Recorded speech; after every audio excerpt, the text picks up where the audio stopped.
दुलाराय बर' फरायसा आफादनि गाहाय मावखुलि बड'फा हाउसआव फुंबिलिनि बे समाव दुलाराय बर' फरायसा आफादनि जोंनि लोगो आफादगिरि खोरोमदाव औवारी आरो गाहाय नेहाथारि खनेन्द्र बसुमतारी जों जयै दिनैनि बे प्रेस मिडियानि गेजेरजों फैबाय थानाय 27 जानुवारि 2025 बे जे बर' हारिनि मोनसे गोसोखांथाव आरो जारिमिनारि सान बर' गोजोन गोरोबथा सान बिटिआर एग्रीमेंट डे बे सानखौ चिरां जिल्लानि कासिकत्रा हायर सेकेन्डारिनि जे गेवलां फोथार जे नेशनेल हाइवेनि साखाथियाव दङ बेयाव जोङो गोग्गोमै खुंफुंनो थाखाय जोङो थांखि लादों आरो बिनि थाखायनो बे हाबाफारिनि गेजेरजों जोङो मा बेयाव हाबाफारि रनसायदों बेखौ फोरमायनो थाखाय जोङो बे प्रेस मिटखौ लादों। दुलाराय बर' फरायसा आफाद एनडिबिनि मोनब्रै आफाद आरो इउनाइटेड बर' पिपल अर्गेनाइजेशन जथायै 2020 मायथाइनि 27 जानुवारियाव बर' गोजोन गोरोबथा बिटिआर एग्रीमेंटखौ खालामनाय जादोंमोन आरो दिनै फैयै फैयै बे एकर्ड डेआ 5 बोसोर जाफैबाय आरो बे 5 बोसोरनि समाव दुलाराय बर' फरायसा आफादा गुबुन गुबुन माहारियारि आफादफोरखौ लाफानानै आरो सिगनेटरि आफादफोरखौ लाफानानै बिथांमोननि आफादा दा गुबुन गुबुन महराव सोलायबायब्लाबो जोङो बयखौबो लिंनानै प्राय 3000 डेलिगेट्स बे डेलिगेट्सनि गेजेरजों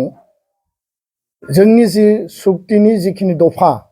बे दफा मावफुंनायनि सायाव बर' हारिखौ जौगालांनायनि सायाव गासै बिथिंखौ नोजोर बोनानै बड'फा उपेन्द्रनाथ ब्रह्मनि जि सिमां दंमोन बर' हारिखौ बुहुमाव गेरेमसा माहारि दानाय बुहुमनि बर'फोरखौ खौसे खालामनानै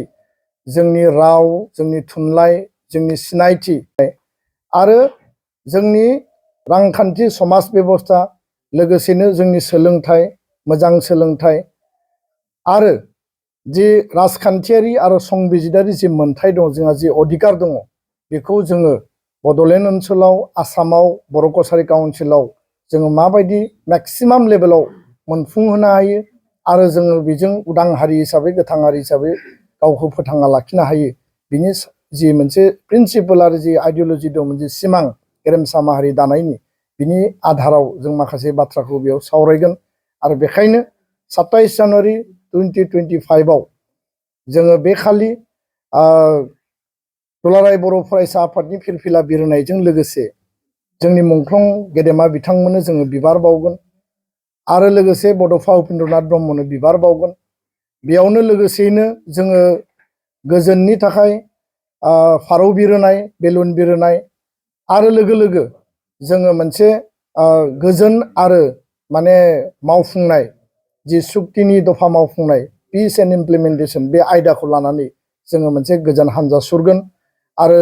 बिनि उनाव जों मोनसे गेवलां मेल लाखिदों आरो बे गेवलां सावरायमेलाव बड'फानि आदर्शजों गेरेमसा माहारि दानायनि बे थांखिखौनो लानानै आरो बे गोरोबथानि सानखौ लोब्बा लाखिनानै जोङो बेयाव सावरायनाय मोनसे हाबाफारि लाखिदों आरो बे मोनसे मेहेरगोनां आरो गोथार हाबाफारियाव दुलाराय बर' फरायसा आफादा बर'नि मोनफ्रोमबो माहारियारि गौथुम बर' थुनलाइ आफाद एक्स एनडिबि वेलफेयार एस'सिएशन आरो बेयाव जोंनि इउबिपिअ हारिमु आफाद प्राइमारि टिचार एस'सिएशन जेसेबां जिखिनि आफादफोर दङ बर'नि मोनसेबो आफादा जाहाथे बाद थालाङा आइजो अनसाय आफादानो जा इभेन जोङो एक्स बिएलटि वेलफेयार एस'सिएशनखौबो कअपारेटिभ ससाइटिखौबो जोङो हांख्रायनो थाखाय थांखि लादों दा बे बाहागो लानायनि गेजेरजों जोंनि गेजेराव जिखिनि दासिम आरो माखासे मावफुंनो थाखाय आद्रा दंबावो बे गासैबोनि सायाव जोङो बे सानखालि गुवारै आरो गोथौयै सावरायगोन दा गासै 3000 गुबुन गुबुन माहारियारि आफादनिफ्राय बाहागो लागोन आरो आलासि महरै बिटिआरनि बड'लेण्डनि मानगोनां चिफ एक्जिकिउटिभ मेम्बार प्रमद बर' बिथाङा जिहेतु सुक्तिनि सासे गाहाय माने सिगनेटरिमोन आरो एनडिबिनि आगुनि आफादगिरि आथिखालाव डिपुटि चिफ गबिन्द बसुमतारी बिथां बे हाबाफारियावनो जोङो आसामनि मानगोनां केबिनेट मन्त्रि उर्खाव गोरा ब्रह्म आरो राज्य सभानि एमपि रोनगोरा नार्जारी बिथां लकसभानि एमपि जयन्त बसुमतारी बिथां लोगोसेनो आगुनि NDB RDनि जोंहा माने दैदेनगिरि अनजालु बसुमतारी, दानसोरां नार्जारी, माने सावरायग्रा बिथांजों लोगोसे फेरेंगा रनजित बसुमतारी गासैखौबो जोङो बे हाबाफारियाव हांख्रायदों आरो धीरेन बर' बिथांखौबो हांख्रायनो थाखाय जोङो माने अलरेडि जोङो लाइजाम इस्यु खालामदों। दा बेखाय गासैबो आफादफोरखौ मोनसे आमब्रेलायाव